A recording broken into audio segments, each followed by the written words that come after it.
Hello दोस्तों, कैसे हैं आप? इजी ट्रेड की एक और वीडियो में आपका स्वागत है। आज की ऑप्शंस लर्निंग वीडियो में हम जानेंगे कि ऑप्शंस क्या होते हैं, क्यों यूज़ किए जाते हैं, ऑप्शंस कॉन्ट्रैक्ट क्या होते हैं, स्ट्राइक प्राइस, एक्सपायरी और ऑप्शन से जुड़े बेसिक कॉन्सेप्ट्स के बारे में जानेंगे। अगर आप अभी ऑप्शंस में ट्रेडिंग कर रहे हैं या फिर सीखना चाहते हैं तो वीडियो को पूरा देखिएगा। मेरी ये वीडियो और ऑप्शंस एजुकेशन वाली वीडियोस फ्री हैं और आपको कुछ भी पे नहीं करना। बस अगर आपको वीडियो अच्छी लगे तो वीडियो को लाइक और चैनल को सब्सक्राइब करना और नोटिफिकेशन ऑन करना ना भूलें। तो आइए चलते हैं टॉपिक की तरफ। ऑप्शंस क्यों यूज़ होते हैं? ऑप्शंस क्या होते हैं ये जानने से पहले जानते हैं कि ऑप्शंस को यूज़ क्यों किया जाता है। एक सिंपल एग्जांपल से समझते हैं। मान लेते हैं आप दिल्ली में रहते हैं और आप चाहते हैं कि आपका एक घर ग्रेटर नोएडा में हो। जो घर आप लेना चाहते हैं वो लगभग 20 लाख रुपए का है। लेकिन इतनी बड़ी इन्वेस्टमेंट करने से पहले आप चाहते हैं कि वहाँ सारी सर्विसेज जैसे मेट्रो, हॉस्पिटल, बैंक्स ओपन हो जाएं आसपास, ताकि आप आराम से वहाँ पे रह सकें। लेकिन आप 20 लाख रुपए से बहुत ज़्यादा पे भी नहीं करना चाहते। अगर वहाँ ये सब सर्विसेज आ जाती हैं तो ऑब्वियसली मार्केट में उस घर की कीमत 35 लाख तक हो जाएगी। तो आप जाते हैं और प्रॉपर्टी ओनर से बात करते हैं और वो आपको एक ऑफ़र देता है। वो कहता है कि आप मेरे साथ एक अग्रीमेंट करिए। अग्रीमेंट की शर्तें ये हैं कि आप अगले 1 साल तक कभी भी मुझसे ये घर 20 लाख रुपए में ले सकते हैं। अगर घर की वैल्यू 20 लाख रुपए से ऊपर होती है 1 साल बाद तो आपको घर खरीदना ही पड़ेगा। लेकिन इसके बदले मुझे आप 75,000 रुपये अभी दे दो। इस अग्रीमेंट और 75,000 रुपये के बदले वो आपको एक टोकन भी देता है। जिसके पास भी ये टोकन होगा उसके पास ये वाला कॉन्ट्रैक्ट है। टोकन आप किसी और को या फिर ओनर को कभी भी वापस बेच सकते हैं।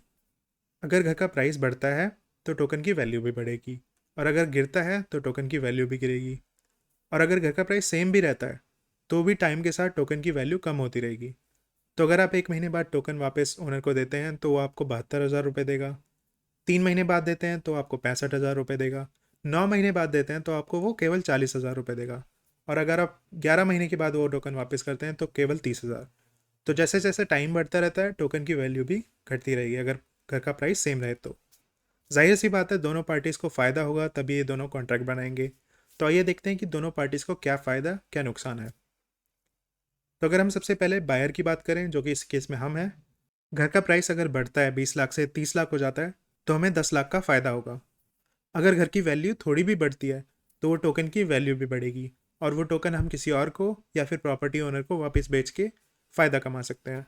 अगर घर का प्राइस तेज़ी से गिरता है जैसे 20 लाख से 15 लाख, तो हमें केवल 75,000 रुपये का घाटा होगा क्योंकि हमें वो घर लेना नहीं पड़ेगा। लेकिन अगर घर का प्राइस सेम रहता है तो हमें वो घर लेना भी पड़ेगा और हमें 75,000 रुपये का घाटा भी होगा। अगर हम सेलर की बात करते हैं, जो कि इस केस में प्रॉपर्टी ओनर है, तो उसे 75,000 रुपये का फ़ायदा होगा अगर घर का प्राइस सेम रहता है या फिर बढ़ भी जाता है। अगर घर का प्राइस सेम रहता है तो हमें यानी बायर को वो घर लेना ही पड़ेगा, तो उसे 20 लाख रुपए भी मिल रहे हैं 1 साल बाद। तो दोनों फ़ायदा या नुकसान देखने के बाद हम समझ सकते हैं कि ऑप्शंस यूज़ क्यों किए जाते हैं।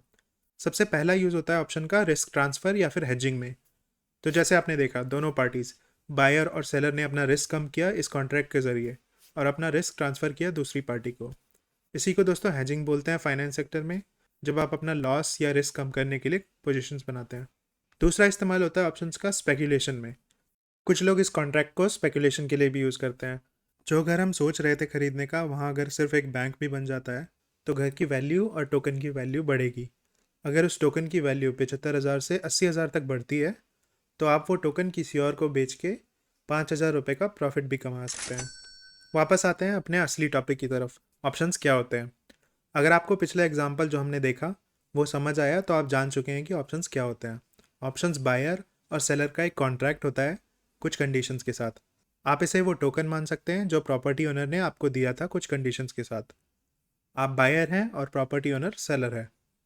ऑप्शंस को डेरिवेटिव्स भी बोलते हैं क्योंकि ऑप्शंस किसी एसेट या सिक्योरिटी से अपनी वैल्यू डिराइव करते हैं, जिसको हम अंडरलाइंग भी बोलते हैं। ये एसेट या सिक्योरिटी कुछ भी हो सकता है।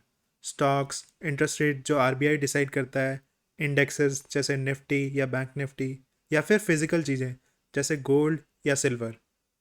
पिछले एग्जाम्पल में जो हमने घर चुना था वो भी एक एग्जाम्पल था अंडरलाइंग का, क्योंकि टोकन की वैल्यू बढ़ या घट रही थी घर के प्राइस बढ़ने या घटने से। ऑप्शंस का प्राइस या वैल्यू टाइम के साथ चेंज होता है। जैसे हमने देखा कि अगर घर का प्राइस उतना ही रहा तो धीरे धीरे टोकन की वैल्यू कम होती गई। कुछ और चीज़ें भी होती हैं जो ऑप्शंस का प्राइस चेंज कर सकती हैं, लेकिन हम उसके बारे में आगे की वीडियोज़ में जानेंगे। आइए जानते हैं कि ऑप्शंस के कुछ इंपॉर्टेंट कॉन्सेप्ट्स क्या होते हैं। अंडरलाइंग अंडरलाइंग वो सिक्योरिटी या एसेट होता है जिस पे कॉन्ट्रैक्ट बनाया जाता है, जैसे रिलायंस, निफ्टी, बैंक निफ्टी। हमारा जो ग्रेटर नोएडा वाला घर था वो भी एक टाइप का अंडरलाइंग था। स्पॉट प्राइस होता है अंडरलाइंग का प्राइस जो आपको मार्केट में मिल रहा है। जैसे रिलायंस का करंट शेयर प्राइस है 2600, तो स्पॉट प्राइस भी 2600 है। स्पॉट प्राइस चेंज भी होता रहता है, जैसे जैसे अंडरलाइंग मूव करता है स्पॉट प्राइस चेंज होता है। स्ट्राइक प्राइस अंडरलाइंग का प्राइस जिस पे कॉन्ट्रैक्ट बनाया जाता है उसे स्ट्राइक प्राइस बोलते हैं। हमारे घर वाले केस में 20 लाख का जो प्राइस था वो स्ट्राइक प्राइस था। स्टॉक्स और इंडेक्सेस के केस में स्टॉक प्राइस या इंडेक्स का जो प्राइस होता है वो स्ट्राइक प्राइस होता है। स्ट्राइक प्राइस ऑप्शन कॉन्ट्रैक्ट का चेंज नहीं होता। अलग अलग स्ट्राइक प्राइसेस के डिफरेंट ऑप्शन कॉन्ट्रैक्ट बन सकते हैं, लेकिन एक्सपायरी एक्सपायरी कॉन्ट्रैक्ट पीरियड को बोलते हैं। स्टॉक्स और इंडेक्सेस के केस में एक्सपायरी पीरियड 1 मंथ या फिर 7 डेज होता है। जो एग्जाम्पल हमने देखा उसमें एक्सपायरी पीरियड 1 साल का था।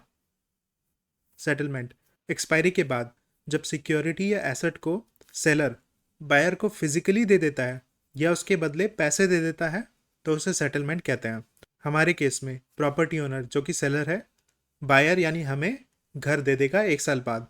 स्टॉक्स के केस में जैसे रिलायंस या एयरटेल के जो शेयर्स होते हैं वो सेलर बायर को दे देता है।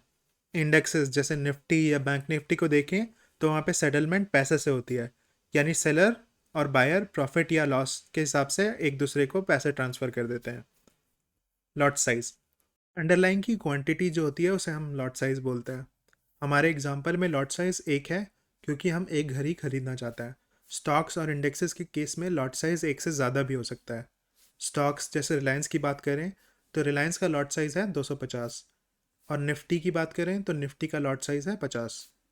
जब सेटलमेंट होता है तो फिजिकल ट्रांसफ़र या फिर प्रॉफिट या लॉस लॉट साइज के हिसाब से सेटल हो जाता है। आइए चलते हैं, अब देखते हैं ऑप्शंस कॉन्ट्रैक्ट के एग्जाम्पल। स्टॉक्स की बात करें तो आप देख सकते हैं रिलायंस का हमने एक ऑप्शंस लिस्ट किया हुआ है। अगर हम अंडरलाइन की बात करें तो आप देख सकते हैं रिलायंस अंडरलाइन है, यहाँ पे 25 अगस्त का एक्सपायरी डेट है। सीई जो है ये ऑप्शन टाइप या सेटलमेंट को बताता है, जो कि हम आने वाली वीडियोज़ में जानेंगे। आप देख सकते हैं 2680 है स्ट्राइक प्राइस यहाँ पे, जबकि रिलायंस की वैल्यू अभी 2600 चल रही है।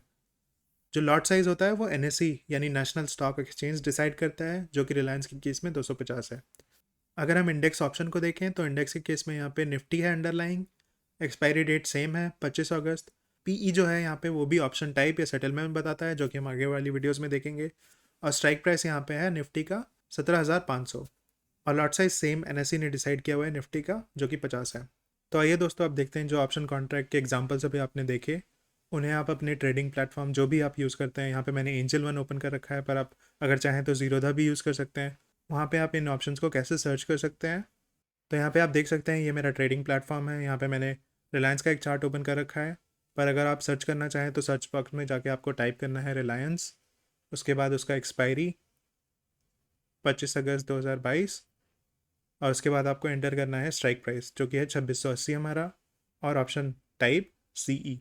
तो आप देख सकते हैं यहाँ पे मेरे पास आ गया 25 अगस्त 2022 का ऑप्शन रिलायंस का 2680 स्ट्राइक प्राइस का, जिसकी वैल्यू है अभी 4 रुपये 40 पैसे।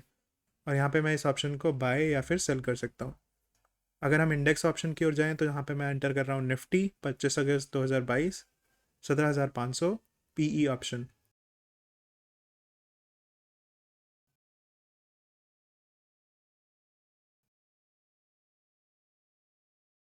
तो यहाँ पे आप देख सकते हैं जैसे ही मैंने ऑप्शन पे क्लिक किया यहाँ पे आ गया है 25 अगस्त 2022 पीई 17,500 का स्ट्राइक प्राइस का ऑप्शन, जिसकी वैल्यू है 23 रुपये 85 पैसे। और मैं इस ऑप्शन को भी बाय या सेल कर सकता हूँ। अगर आपको वीडियो पसंद आई तो हमें सपोर्ट करने के लिए वीडियो को लाइक ज़रूर कर दें। अगली वीडियो में हम ऑप्शंस कॉन्ट्रैक्ट के कितने टाइप होते हैं, in the money, at the money, out of the money क्या होता है ये जानेंगे। तो अगर आपने अभी तक चैनल सब्सक्राइब नहीं किया है और नोटिफिकेशन बेल प्रेस नहीं किया है तो कर दें, ताकि जब भी मैं अगली वीडियो अपलोड करूं तो आपको नोटिफिकेशन आ जाए। Thank you.